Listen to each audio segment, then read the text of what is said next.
ખરેખર પકોડી બહુ જ મસ્ત છે.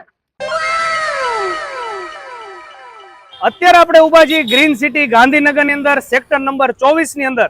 અને સેક્ટર નંબર 24 માં ગાંધીનગરની જો તમારે બેસ્ટ પાણીપુરી ટ્રાય કરવી હોય ને તો તમારે આવવું પડશે શિવમ પકોડી સેન્ટર ની અંદર.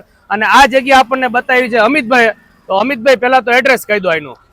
સેક્ટર 24 ગાંધીનગર શાક માર્કેટ વચ્ચે છે દુકાન. બરોબર. ચંદ્ર સ્ટુડિયોની બિલકુલ સામે દુકાન છે એમની. ઓકે, જો સામે ચંદ્ર સ્ટુડિયો છે ને આ મંદિર કયું છે આવડો? હનુમાનજી મંદિર છે. હનુમાન દાદાનું મંદિર છે. ઓકે, અહીંયાથી તમે ટર્ન લેશો એટલે તમને આ શિવમ પકોડી સેન્ટર મળી રહેશે. ચાલો ઓનર ને પૂછીએ કે આનો ટાઈમિંગ શું છે. તો શું છે એનો ટાઈમિંગ સર? 4:30 से 8:30. અચ્છા, સાંજે 4:30 થી લઈને રાત્રે 8:30 વાગ્યા સુધી. પાણીપુરી જ રાખી હતી બીજું કોઈ? શું પ્લેટ ના પ્રાઇસ છે? 20 રૂપિયાની પાણીપુરી છે.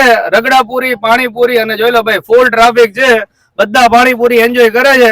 તો ગાંધીનગરમાં રહેતા હોય ને હજી અહીંની પાણીપુરી ટ્રાય ન કરી હોય તો એકવાર અચૂક મુલાકાત લેજો. અને ઓલરેડી જો તમે અહીંની પાણીપુરી ખાધી હોય તો પણ કોમેન્ટ જરૂર કરજો.